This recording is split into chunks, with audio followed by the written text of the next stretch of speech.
Welcome, listeners, to the Everlasting Stories podcast, presented by Semper, Serpent Books in Minneapolis, Minnesota.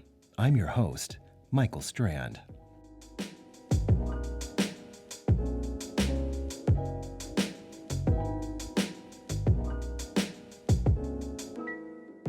And tonight I am proud to present to you the sixth entry in the News from Crate series by Nathaniel Hicklin. This entry titled The Big Runaround.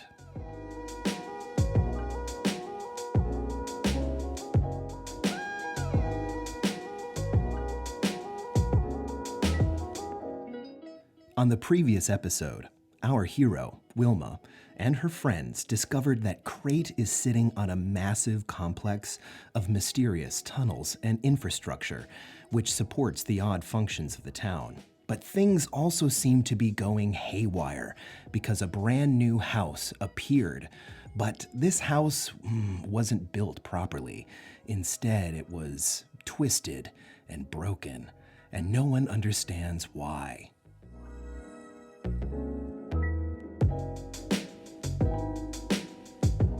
With the help of her friends in town, Wilma is going to investigate and map this underground facility, and she's going to learn how to do parkour.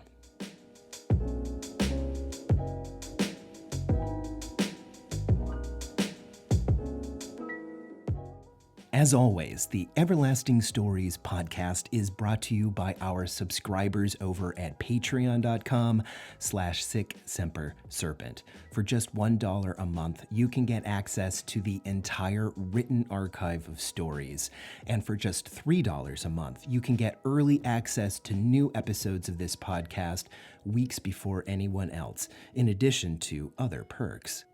And if you liked this podcast, please consider sharing it on social media.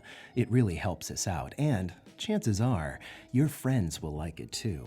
And finally, if you're feeling so inclined, head over to wherever you listen to this podcast and give us a rating. That really helps us out as well. Okay, listeners. Now, this is going to be the last episode on the podcast from the News from Crate for now. Don't you worry, it will be back as soon as we've finished another set of stories. But in the meantime, brand new stories will be uploaded to patreon.com/SickSemperSerpent in the story archive. So, don't wait for me to read it on the podcast. Head over there and read them for yourself. And boy, are they getting good.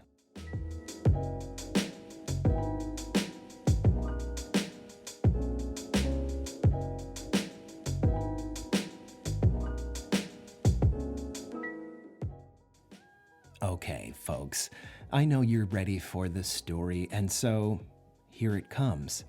This is the News from Crate, Episode 6, The Big Runaround, by Nathaniel Hicklin. Please enjoy.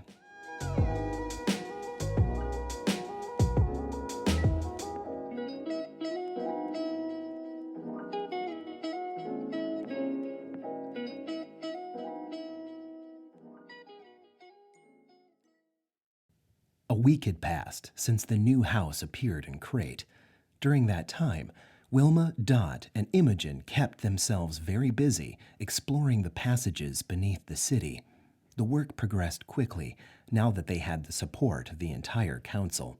After Willie Nance, Portia Zerochi, and Latimer Fernico saw the network access room on the feed from Wilma's phone camera, they called an immediate council meeting.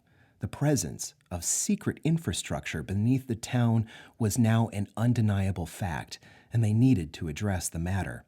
For their first step, the council created a subterranean exploratory committee, with Wilma Dunn as its chair.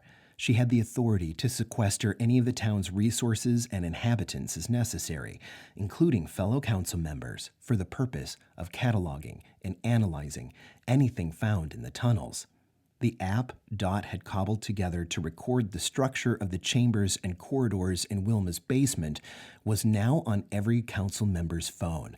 Mission control was moved from Wilma's living room to a conference room in the town hall, along with the mysterious items in Amos's vault. Of all the gains made by involving the council in Wilma's exploration efforts, they made their greatest progress understanding the function of the mysterious items she'd discovered around town. Once Wilma realized that the vacuum tube was a key capable of opening doors in the tunnels, they became standard issue to anyone exploring beneath the streets. They learned that the blooming flower petal thing moved more slowly and with more regularity the further underground it went.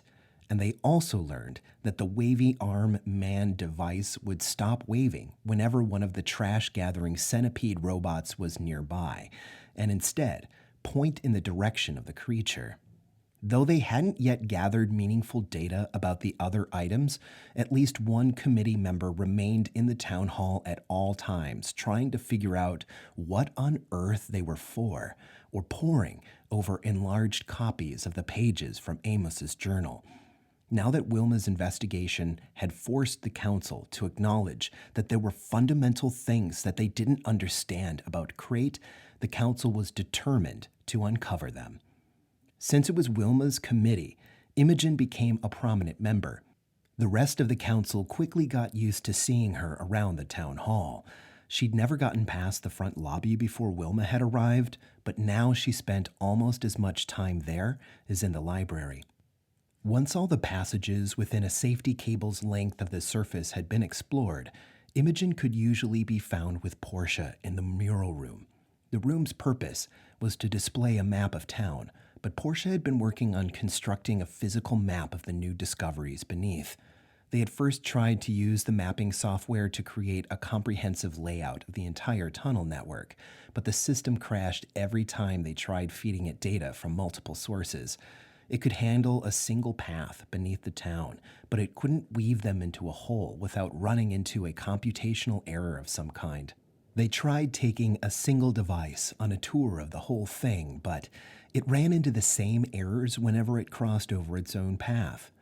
No matter what they tried, they couldn't get the program to map two paths onto each other. Tina, from the hardware store, had gone over the code with Dot a dozen times, but neither of them could find anything wrong, so the committee just had to resort to brute force mapping methods. Besides, Portia said she worked better with a map she could touch anyway. So far, the new map consisted of note cards and photos suspended from the ceiling by wires in roughly their correct relative positions, bound together by various colors of yarn to map the walkways. Wilma pushed the door open with her hip, her arms full of loose sheets of paper. "Portia, I've got those measurements you needed." Fantastical, said Portia, stringing yarn between a pair of dangling cards. Go ahead, darling. "From the reference mark, one level below my house," said Wilma, "it's 514 meters east to the first waypoint, and then 24 meters south to the second one, and then one level down, and then 86 meters east to the reference mark below the new house."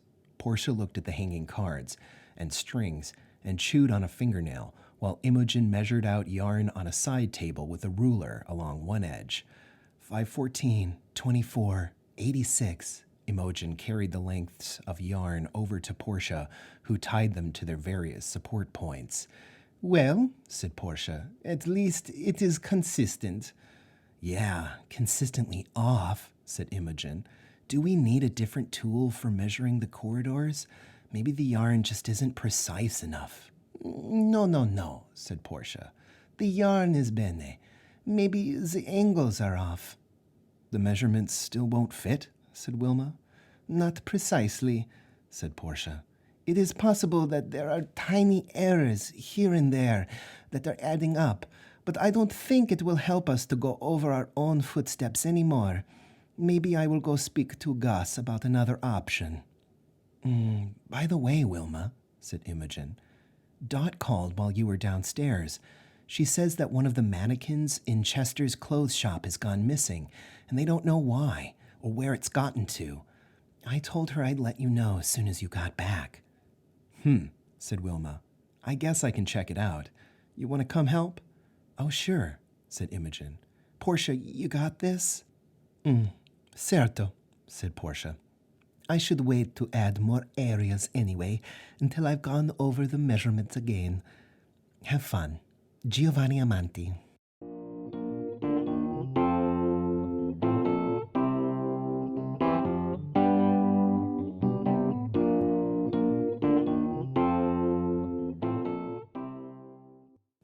Imogen and Wilma left Portia to her work and headed for Chester's shop, arm in arm.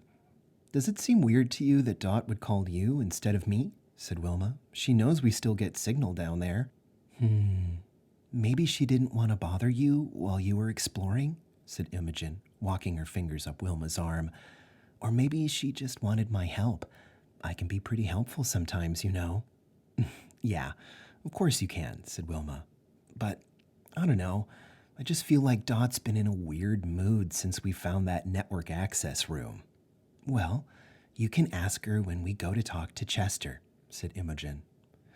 As Wilma walked down Main Street with Imogen, they observed people all up and down the street putting up decorations for the upcoming town fair.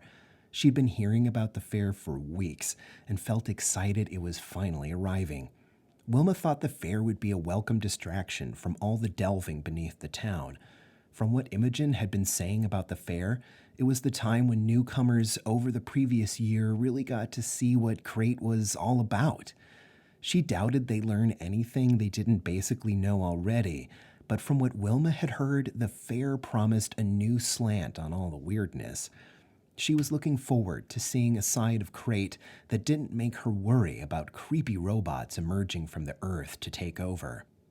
The door to Chester's shop jingled when Wilma and Imogen entered. Chester turned away from adjusting one of the display dummies in the middle of the floor, still dressed as immaculately as ever. And sure enough, there was an empty plinth next to him. Good day to you, ladies, he said. Is your purchase still meeting your needs, Miss Dunn?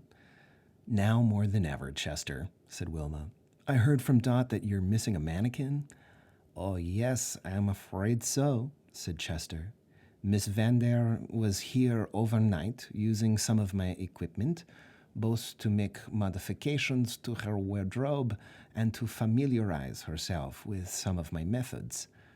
When I entered in the morning to open the shop, I found her asleep at the workbench, and the shop was, as you see it, missing a single display dummy, but otherwise in perfect order.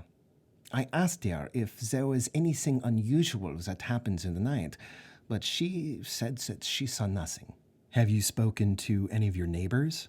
Asked Wilma. I have not, said Chester, but I am certain that anyone finding a mannequin in their shop would have said so to me by now. Huh. How about your basement? Said Imogen. Do you have a connection to the tunnels? I believe so, said Chester, but I have not as yet had occasion to use it. I would prefer to leave such an expedition to the experts, I'm afraid. I don't blame you, said Imogen. One last possibility, said Wilma. I don't want to sling mud, but did it seem to you that Dot might have hidden it herself as, like, a joke? Chester seemed a little embarrassed. I'm sure you know Miss Vander's mind better than I, Miss Dunn, but I am sure I don't know what would motivate her to do such a thing. Yeah, probably, said Wilma. I've known her to pull pranks before, but this would be a bit much for her. Is she still here? I'm afraid not, said Chester. She took her leave about a half an hour ago. Huh, said Imogen. That's about when she called me. You say you noticed it missing early this morning? Indeed, Miss Billette? Imogen turned to Wilma. Seems weird she waited to call us. Does that seem right to you? Wilma frowned before saying, After you woke Dot and asked her about the mannequin, Chester, what did she do? Did she start looking for it? Why, yes. She helped me to search the shop, said Chester. We found the clothing item that had been displayed on it, but the mannequin itself was nowhere to be found. In all honesty, I was more worried to lose the clothing than the mannequin. And then what did she do? Said Wilma. Did she look downstairs? Why, no. She asked me for help with a bit of repair work, and I helped her with that. Wilma's frown deepened. You're right, Imogen. That does not seem right to me. Something unexplained happened in the middle of the night in the next room and she just lets it drop? No way. She'd either call me right away and get me to look for help, or she'd keep looking on her own. She wouldn't have sat on it for hours and then called out of nowhere before just disappearing. And if she waited so long to call, said Imogen, why not wait the extra half hour for us to show up? I couldn't say, Miss Billett, said Chester. She did seem intent on something when she left, though she did not inform me of any details. Okay, Dot, Wilma said to herself. What are you up to? She pulled out her phone and opened the new mapping app to look for Dot, but her blip wasn't visible. Well, unless she's exploring the tunnels without a map, she's still above ground somewhere. We'll keep an eye out for your missing display dummy, Chester. I appreciate that, Miss Dunn. Sure thing. And Imogen, you want to help me find Dot? Oh, you got it.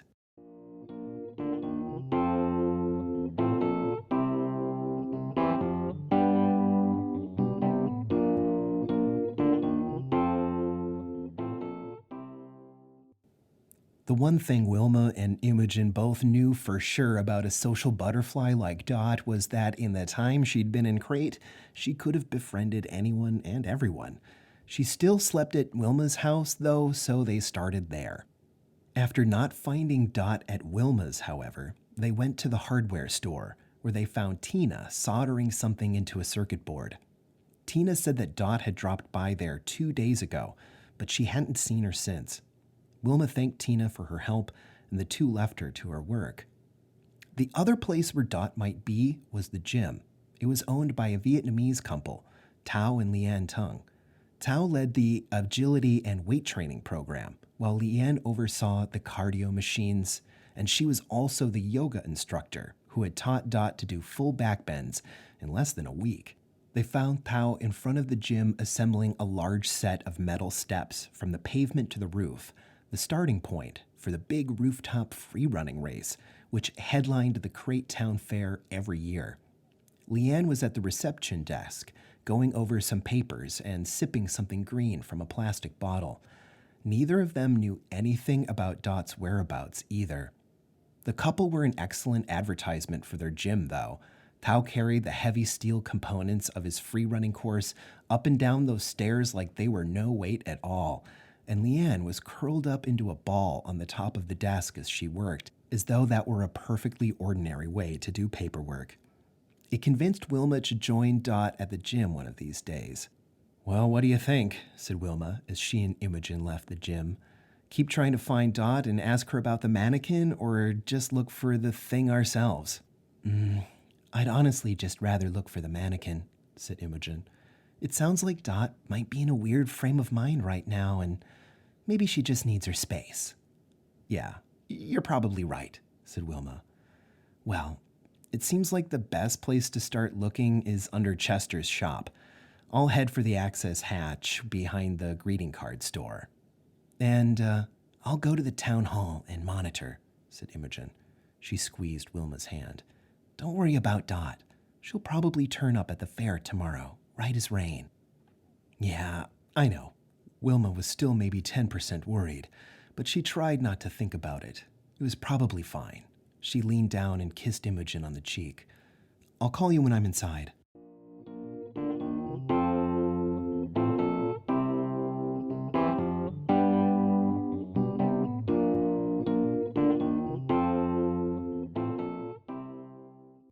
Wilma spent the rest of the evening searching every inch of explored corridor under Chester's shop, while Imogen watched from the control room in the town hall.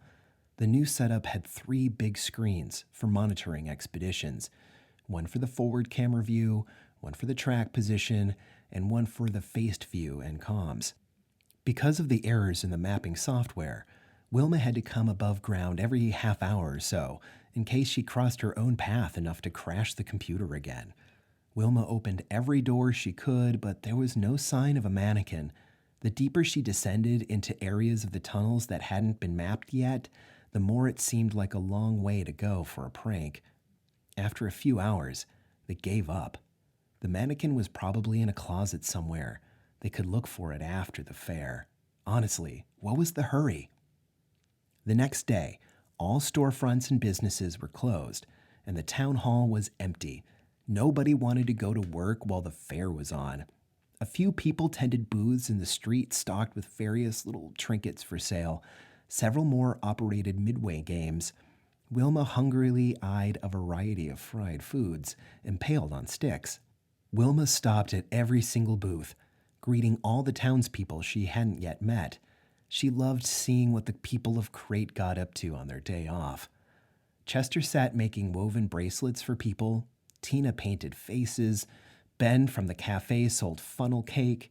Imogen hosted a board game tournament in the library with leaderboards on the wall showing the previous year's high scores. Wilma had meant to spend some time there watching the gamers, but the line at Tina's booth was pretty long, and she lost track of time. By the time Tina was done with Wilma's surprisingly intricate face art, Imogen was already walking over with a funnel cake covered in powdered sugar. "Oh, is the tournament already done for today?" said Wilma as Tina got started on the next person. "I kind of wanted to see how Palace of the Mad King Ludwig played." "Hey, it'll still be there tomorrow," said Imogen, breaking off a piece of funnel cake. "I wouldn't recommend learning the game from the tournament, though, anyway.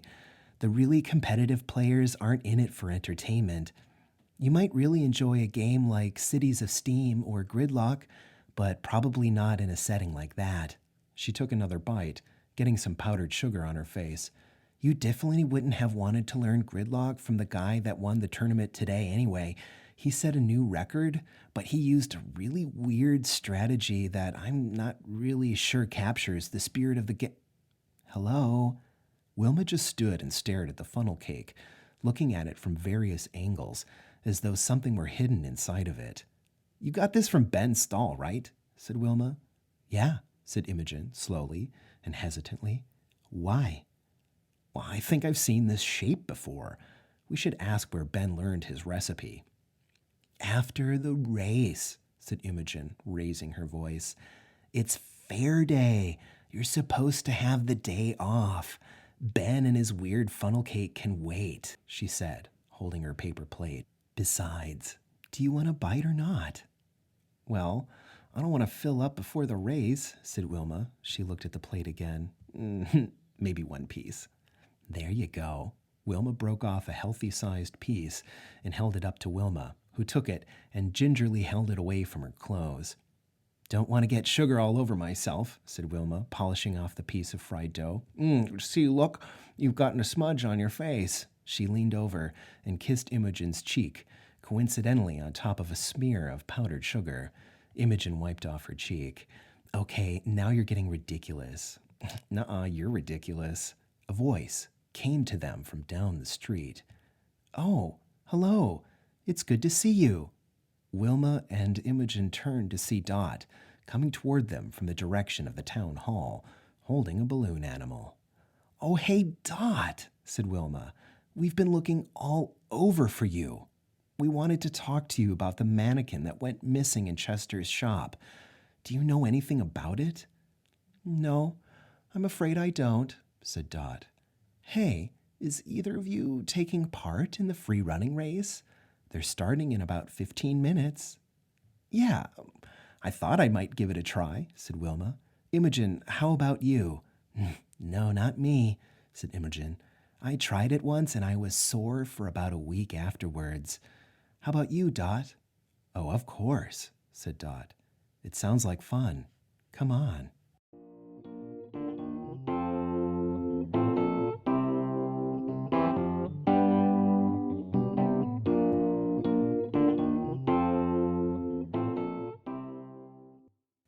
Wilma and Imogen followed Dot to the gym. An official race starting line had been set up in the street in front of the building. The obstacles and railings Tao had built gleamed along the rooftop and the stairs. At least 30 people stood waiting for the race to start, with more participants still arriving. Next to the starting line, Leanne sat at a desk with a sign above her that said, "First time, sign up here." She was taking down names and seated in a normal position this time. As Wilma approached Leanne at the desk, she glanced around at the intimidating complex of obstacles looming over her head, suddenly quite unsure about wanting to run the race. "Welcome back, Wilma," said Leanne once Wilma got to the head of the line. "Glad you decided to give it a go." "Well, I'm not," said Wilma, keeping her voice down. "I thought this was a fun, pretend thing. There aren't even any crash mats anywhere. Is this safe?" "Oh, yeah, everyone says that their first time," said Leanne as she wrote Wilma's name down on the list. "But don't worry about it. It's just a race. You've run races before, right?" Yeah, but..." "So there you go. You'll be fine." Leanne's left hand darted out to grab Wilma's wrist, and her right came forward with a rubber stamp. Before Wilma could react, the logo of the gym was rapidly drawing on the back of her hand. Wilma looked down at the stamp, and then she looked back up at the course. No longer did it appear to be a confusing jumble of obstacles. Instead, what had once been a decorative ring hung halfway between two buildings was now obviously a handhold, easy enough to grab after a modest jump. Beyond that, a flat panel curving across a narrow street could be run along if you had enough momentum. In fact, the path from one rooftop to the next didn't appear risky or scary at all anymore. It might as well have been a footpath in the woods. Wilma remembered how Dot had apparently gotten a few years' worth of flexibility training from Leanne after just becoming a member of the gym for a week. Maybe the hand stamp was something like a free day pass. Wilma could already feel it doing wonders for her agility. Considering the trials and dangers that may await her under the town, it probably would be a good idea to get some real training with Tao later in her off time. Once Tao had gotten all the runners lined up at the starting line, Wilma had made sure to line up next to Dot, who didn't seem especially peeved with her, but maybe she was just trying to put on a happy face. Wilma had spent the whole walk over trying to get Dot to talk about the mannequin situation and where she'd been the whole day, but Dot kept brushing it off and changing the subject. Dot seemed to be annoyed with her about something, but Wilma could not for the life of her think what it could possibly be. Finally, the runners were ready, and all the non-members had a stamp. Tao counted down from 3, and then Leanne waved a flag, and the race was on. Wilma and Dot mounted the big steel steps with the others, turning a corner at the top of the gym and leaping from a ledge to the roof of the aromatherapy parlor next door. Tao had turned a large portion of Central Crate into an obstacle course. All the fixtures were bolted firmly in place on various rooftops and lampposts using anchor points that had clearly been installed years ago for this purpose. The race must have been a long-standing fixture of the fair. Most of the runners got past Wilma after only a few hundred yards, and even Dot pulled away into the top 10. Wilma stayed comfortably in the middle of the spread, though, observing in front of her as to be sure what the oncoming obstacles were and how to get past them. But apparently Dot did not have that problem. As Wilma watched the pack in front of her, she started to worry that she might not be able to finish the race. Some of the gaps seemed too wide to leap, and some of the racers exhibited feats of dexterity to traverse them that Wilma didn't think she could equal. When she neared each obstacle, though, she felt a sudden surge of confidence in her own abilities, that surely the way forward would be obvious when she saw it up close, and she sailed through each trial like she'd done it 100 times. The race wove its way along the rooftops of the main street, crossing the intersections along narrow rail bridges and specially reinforced strands of bunting, until it reached the finish in the town square. A final climb up the town hall dome led to a zip line down to the square, where Wilma could already see Tao and Leanne congratulating the winner. Dot was waiting at the finish as well, having taken an impressive 4th place. Wilma and 3 other runners vaulted across a gap and jogged along the roof of the library, their pace slowing now that the end was in sight. Wilma saw the first to cross the roof, and she jumped to grab a traffic signal and swing across to the next building. But as she got up from her landing, she heard a yell. The guy behind her had grabbed the bar just like she had, but as soon as he put his weight on it, the whole traffic signal gave way and started to tip over. He clung to the bar and tried to swing to safety, but the post came crashing down like a falling tree, striking the pavement next to the library building. A spiderweb of cracks spread across the massive section of sidewalk, which gave way and collapsed, swallowing both traffic signal and runner alike. In a moment, he was gone. Wilma ran back to the edge of the building and looked down, expecting to see a sinkhole or a breached storm drain. Instead, she saw just a hole filled with protruding wheels and oscillating pistons stretching down further than she could see. Everyone in town was already waiting in the town square for the conclusion of the fair. Pretty much everyone in the city gathered around the hole then to see what happened to the missing runner. Wilma slowly eased herself down to join them from the rooftop. Imogen and Dot and a few council members, including Latimer and Gus, were standing there as well. "What happened?" said Imogen. "Are you okay?" "I'm fine," said Wilma, "but the guy behind me fell down there somewhere, and I can't see where he ended up." "Oh gosh, oh my, it's a long way down there," said Latimer. "How could anyone have survived that?" "Easily," said Gus in his usually gravelly stage whisper. "That shaft is full of protruding beams, moving parts that could easily serve as handholds. It's hard to believe an experienced freerunner wouldn't have caught hold of something on the way down. There's no reason to assume that he fell all the way to the bottom." "Well, then where is he?" said Dr. Nance. "If he caught a handhold, shouldn't we be able to see him from here?" Portia lay on her stomach and stuck her head over the edge of the hole. "Hello down there. Can you hear me? Are you all right?" The runner's voice came back faintly through the grinding and clanking of metal. "Yeah, I'm completely okay.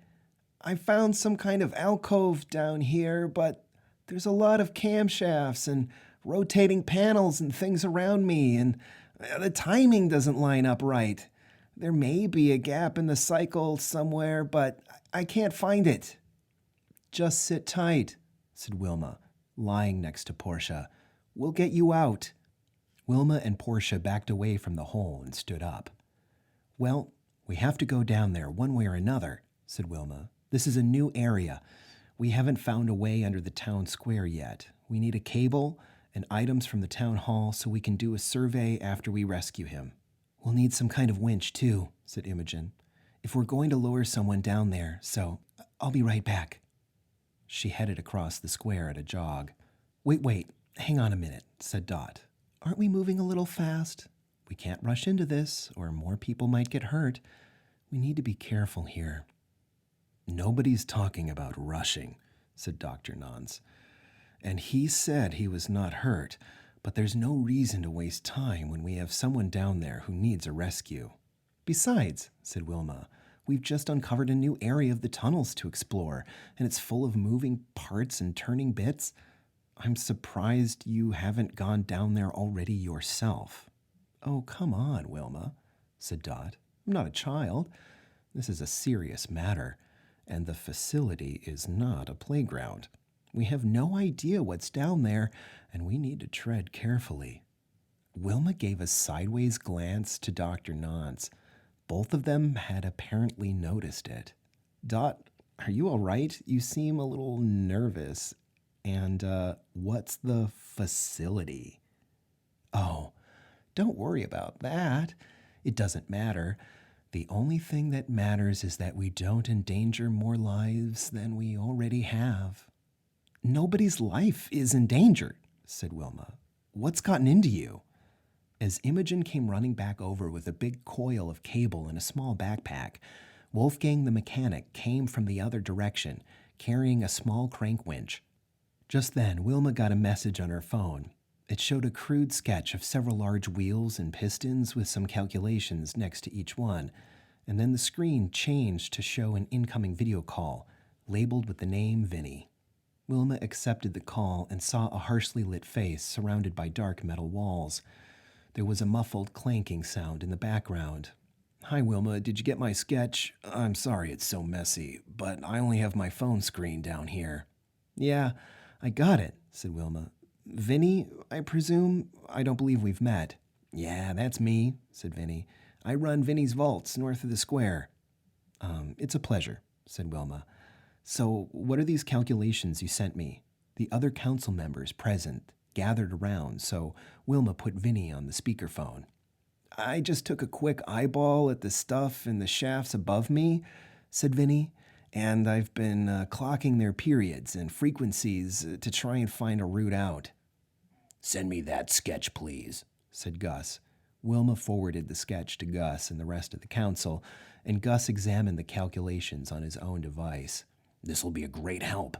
There appears to be an opening set to occur in 7 more minutes. "Can you get down there in time?" said Portia. Gus pointed over his shoulder with his thumb to where Imogen was helping Wolfgang anchor the winch to a pillar far from the hole. "Once the winch is secure, I can descend to Vinny's hiding place in less than a minute." "Good," said Wilma. "Let's get set up." "Wait a minute," said Dot. "Are you all insane? I just said it's too dangerous." She tried to pull Gus away from the winch, but he just turned and glared at her. Wilma grabbed Dot's wrist and yanked her away from Gus. "Okay, Dot, you have been dodging me since yesterday. What is going on? Are you angry with me? Do you want me to stop spending so much time in the tunnels? What is it?"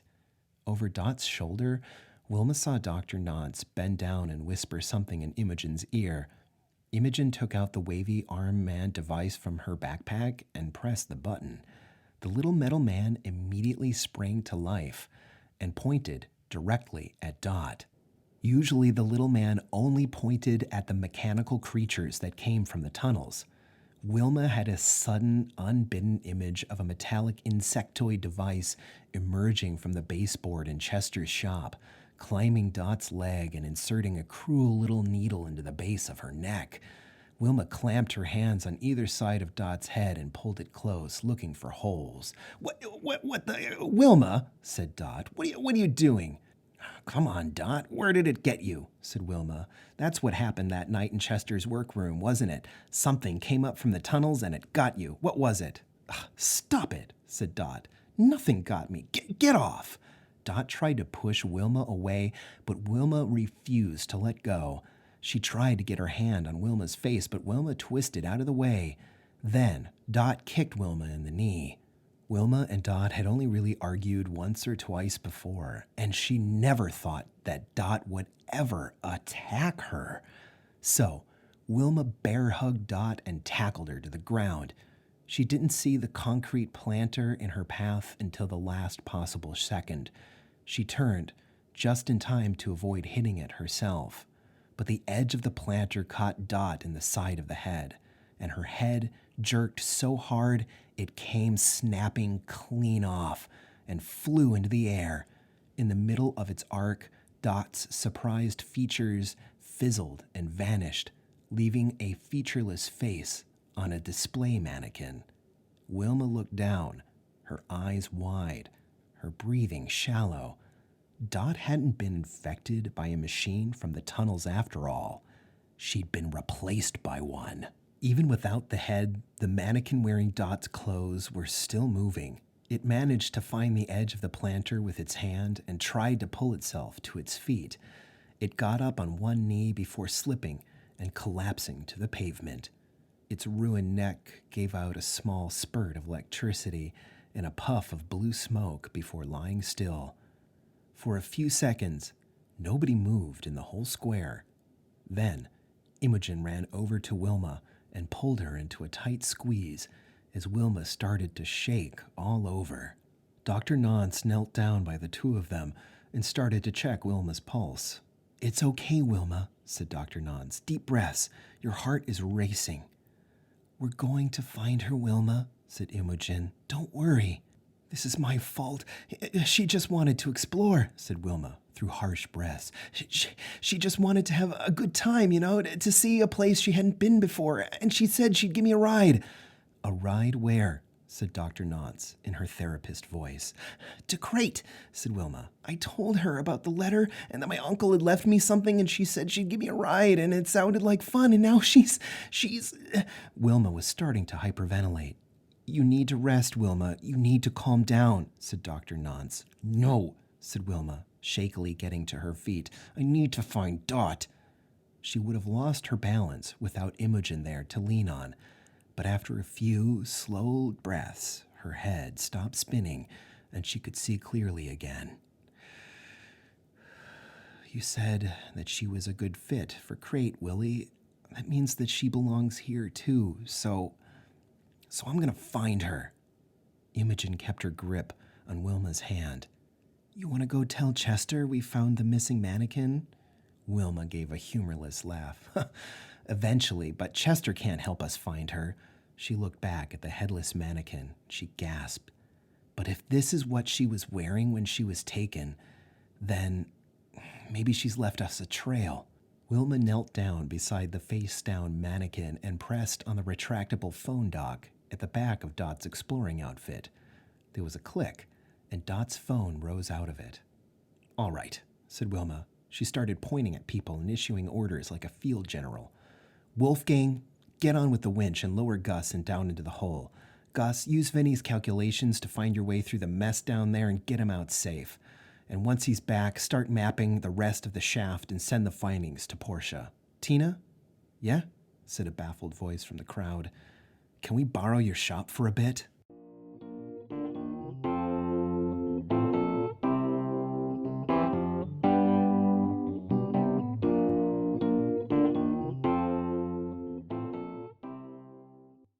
Wilma and Imogen sat in Tina's hardware store, holding each other. Imogen still had the backpack of items with her, but the cable was back at the library for the rest of the council to use. Tina stepped out from the back, holding Dot's phone. Okay, I think I've got the data put back together. I'll plug it into the big screen and we'll see what we have. She set the phone on the shop counter and plugged a small cable into it. With a few swipes, Tina sent an image onto the large monitor in the wall of the shop. It wasn't as detailed as the 3D LiDAR map in the town hall, but it did the job. It showed a red line that started in Chester's shop and went down, down, down. Oh, wow, said Wilma. That's really far down. Do we have a cable that long? Said Imogen. No, we don't, said Wilma. Not even if we wait for them to finish at the library. Well, we can't wait that long, said Imogen. Dot's been down there at least a day and a half already, and we have no idea what she's been through. We have to get down there as soon as possible. Without a cable, said Wilma? Without the home base in the town hall? Well, we've got a base right here, said Imogen. Tina, would you mind monitoring for us?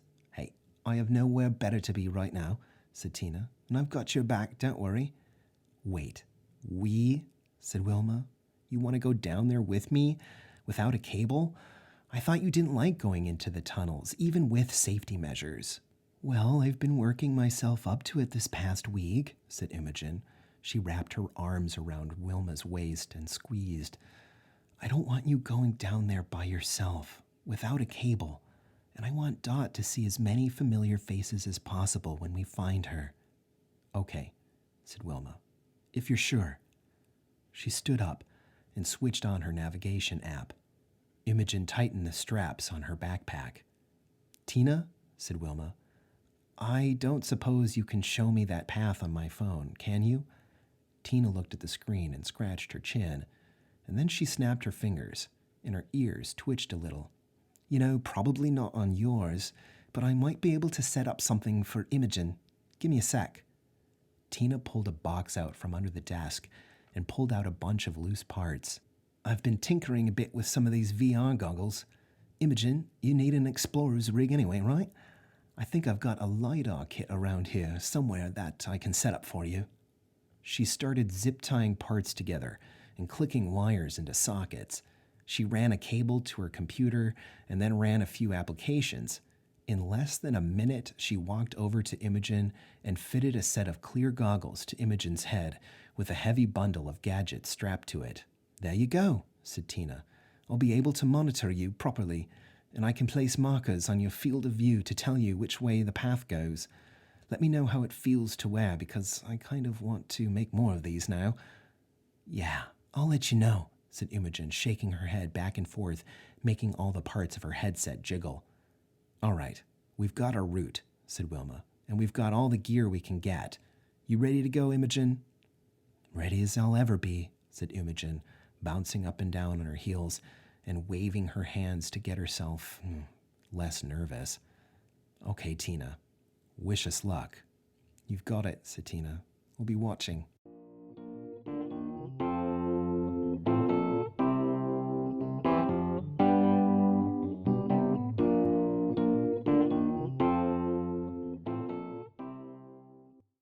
Dot had been in the clothing store when the mannequin went missing, so Wilma and Imogen headed there as Imogen fiddled with her space-aged getup. Wilma felt physically exhausted from the free-running race and the brawl with the mannequin, but the thought of Dot, alone, in the dark, made it so that Imogen had to work hard to keep up with her. They found Chester in his workroom. He hadn't been at the square to watch the race, but since all of the mannequins in his shop lay smashed in pieces on the floor around him instead of on display, he had probably been brought up to speed. Good afternoon, Chester," said Wilma, gazing at the dismembered mannequins. Did one of them use coarse language with you?" "Ha! One may well jest," said Chester crisply, "but I have indeed learned nothing from my inspection, though there are certainly mechanisms present here wholly unnecessary in a conventional display mannequin, that is for sure." Where exactly did you find the doppelganger?" said Imogen. "At this very table, in fact," said Chester. "Will that be your name for the kidnapper, then?" "I really hope not," said Wilma. "Thanks, Chester. We'll take it from here." Wilma folded out her phone holder, and Imogen lit up her goggles. "All right, Tina," said Wilma. "We're ready to go." "You've got it," said Tina. "I'm sending the path now." A series of red globes appeared in Imogen's goggles along the path of Dot's phone, accompanying a view of Tina's face, which also appeared on Wilma's phone. "Okay, that's pretty cool," said Imogen. "Tina, I think we need to keep the path thing. This should be super useful." "Awesome. I'll make a note." "Come on, Wilma," said Imogen. "This way." They made their way to the basement hatch leading to the tunnels. They entered the dark passageways, following the red path projected into Imogen's view, while Wilma kept her hand on Imogen's shoulder and her eye on everything around her. The path led down a series of steep staircases to a heavy door marked in blue, which Wilma opened with her tool. The door led to a wide circular space ringed with a catwalk and nothing below it but open air. Part of the catwalk jutted out over the open space like a balcony. 4 cables hung from above, stretching down into the deep blackness. Alongside the jutting ledge, a railing rose up out of the shaft and disappeared through a different doorway at about head height. The railing was striped in black and yellow, matching one of the settings on Wilma's tool, which she hadn't used yet. A groove ran along its entire length, with a chain threaded through it. "All right," said Wilma. "Which way from here?" "The path leads down the middle of the shaft," said Imogen, "and I don't see any stairs." Wilma stepped over to the striped railing, took out her tool and twisted the dial to a yellow and black setting. The business end formed into a narrow claw with small prongs inside it, and the other end extended a small spar, which unfolded into a thin stirrup at the tip. She clamped the claw around the railing and pressed a small lever near the top of the tool, and the chain began to carry the tool up towards the doorway. She pressed the lever the other way, and it came back down towards the shaft. Wilma stepped into the stirrup, clipped her harness onto a carabiner on the tool, wrapped her arm around the handle, and held out the other hand towards Imogen. She did not want to be hanging from this railing, but her uncle's legacy seemed to be leading her in this direction. "May I have this dance?" Imogen didn't seem to be any more excited about the idea than Wilma did, but she still slipped her foot into the stirrup on top of Wilma's, fastened herself to Wilma with her spare harness strap, and wrapped her arms tightly around Wilma and the handle. Wilma pressed the little lever again, and the handle carried them over the edge of the catwalk and down the twisted railing. The only light as they descended came from Wilma's phone and Imogen's goggles, which trembled slightly as they illuminated the nearly featureless walls of the shaft during their descent. They encountered no branching shafts, no protruding pipes, no hatches or corridors. After several minutes, they checked in with Tina to make sure everything was all right and to ask how much further down the path led. Tina said that they had only just passed the halfway point. The further down they went, the tighter Imogen gripped Wilma, whose leg began to tremble with exertion and nerves. After almost 15 minutes, though, Imogen gasped and tapped Wilma's shoulder excitedly. "Wilma, the path. It's turning. We're almost there." Wilma looked down. Imogen's light shone on a sideways spur of the railing that trailed off into another passageway. Below them hung a large gantry, suspended from the 4 long cables they'd followed all the way down the shaft. Wilma examined the handle of the tool and found something to twist. Their route shifted onto the spur and ended at another catwalk. Wilma and Imogen wasted no time stepping out of the stirrup and getting their feet back onto solid ground. Wilma twisted the control on the tool and replaced it on her belt. And then she reached inside Imogen's backpack for the Wavy Man device and the flower petal compass. The Wavy Man did not point at anything, but the metallic facets inside the compass flowed slowly and gently from one regular configuration to another. "Whoa," said Wilma. "We're really far down. No creepy mannequins or anything around here, though, so lead on."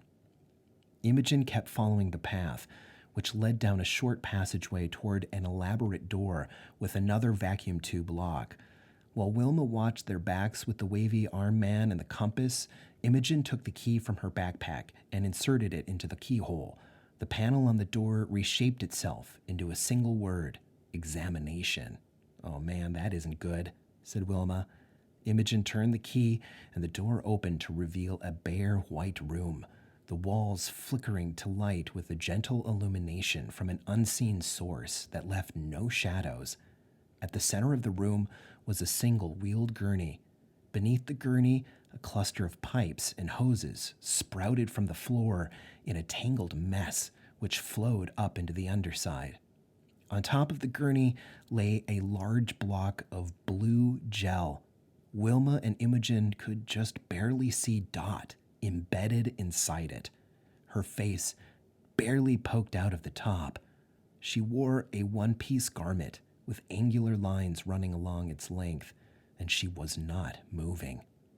Wilma and Imogen rushed to Dot's side, looking for a way to free her from the gel. They both felt the surface of the block, looking for a seam, but it was completely solid. They couldn't even make a hole in it. Imogen tried to pry the gel away from Dot's face, but Wilma held out her arm. "Hold on.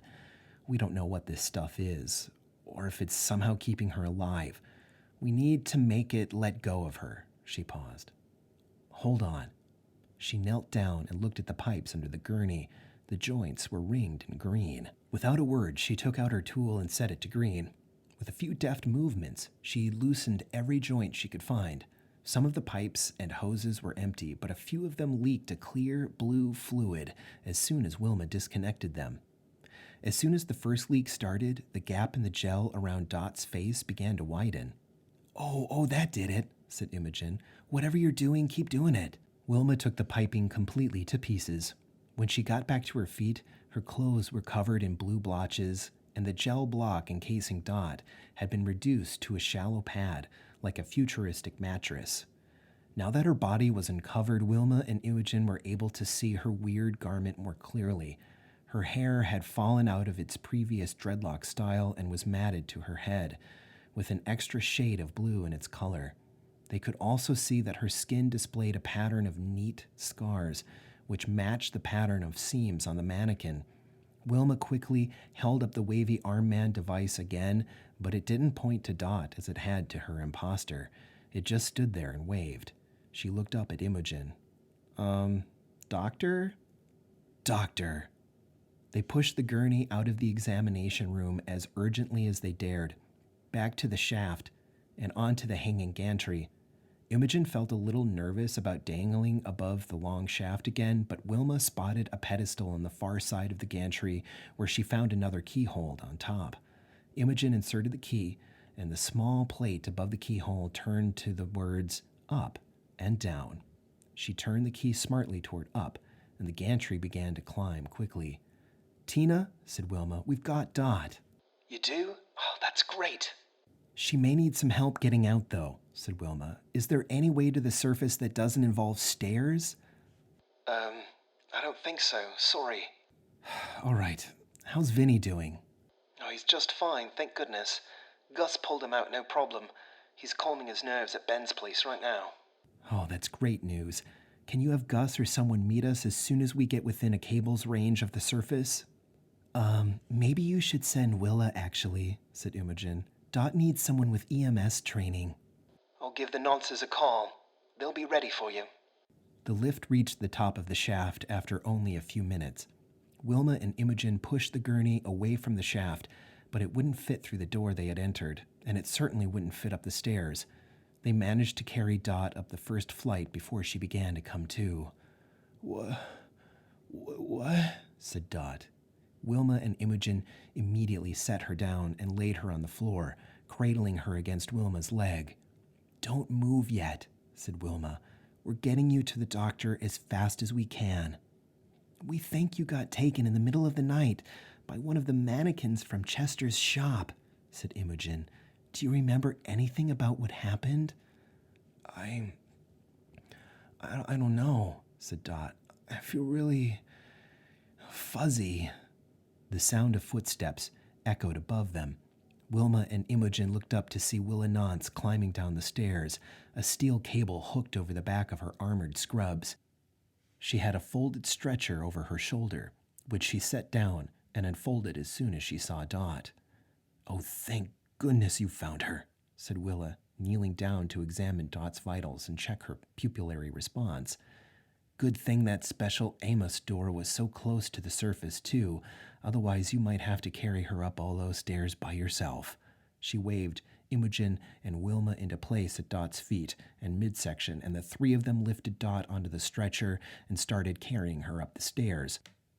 At the surface, they loaded Dot into a small electric cart parked outside the tailor shop, which served as the town's ambulance service. Wilma and Willa laid the stretcher in the back of the cart, and Wilma and Imogen sat with her as the cart sped towards the doctor's office. When they arrived, the doctor was waiting at the door for them. They rushed Dot into the treatment room and strapped her into the diagnostic rig. An image of Dot's innards appeared on the screen on the wall, which Dr. Nance immediately started examining. "Is she all right, Mina?" said Wilma. "Did they put anything weird inside her or something?" "No, definitely not," said Dr. Nance. "There are no foreign bodies present. However, I do see some unusual scarring." "Yeah, we did see something like that when we found her," said Imogen. "Not the marks on the skin," said Dr. Nance. "These are internal, evidence of a biopsy." She leaned in closer, peering at some ghostly shadows on the image. "Whoa, multiple widespread biopsies." "What does that mean?" said Wilma. "Is she going to be okay?" "Oh, she's going to be fine," said Dr. Nance. "She's fine right now, actually. There's absolutely nothing wrong with her. It's just that—" "Can you tell me what happened?" said Dot. She sounded like she was getting more and more conscious. Dr. Nance looked at Dot and then back at the readout and then back at Dot. She sighed. "It looks like you were completely dismantled and put back together." Wilma and Imogen looked back at Dot, who just blinked. "Are you sure there isn't something you remember?" asked Wilma. "Not something," said Dot. "Someone." "Someone?" said Imogen. "I didn't see them," said Dot. "But I heard a voice. Over and over. There were a lot of overlapping words. I couldn't make out most of it, but one word stood out. She laid back and stared at the ceiling. Facility.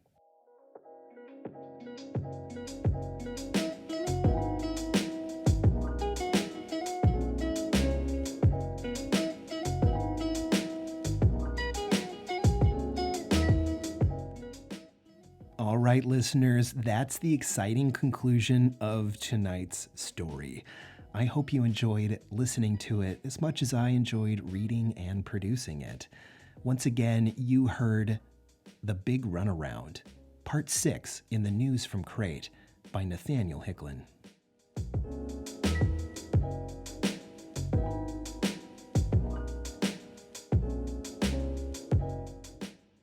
Oh, don't you worry, listeners. Crate will be back in a few months once we have another few episodes written.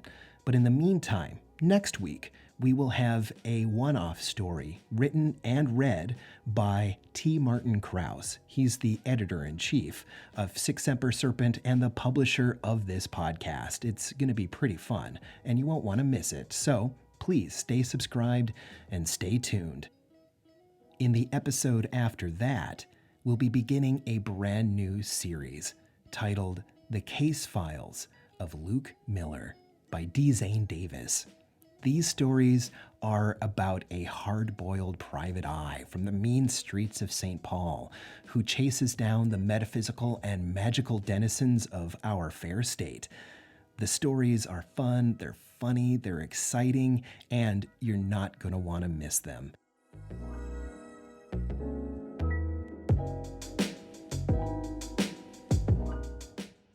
As always, the text for this story and the audio was produced by me, Michael Strand, managing editor at Semper Serpent Books.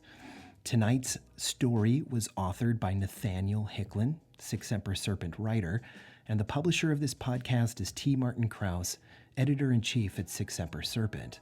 The music tonight is by Lackey Inspired. Find more of his work at soundcloud.com/LackeyInspired, as well as on Patreon. Oh, and speaking of Patreon, you can get access to our entire archive for just $1 a month and new episodes of this podcast weeks before anyone else at the $3 a month level. So please come join us. And to those of you who are our subscribers and listeners, thank you. We deeply appreciate your support.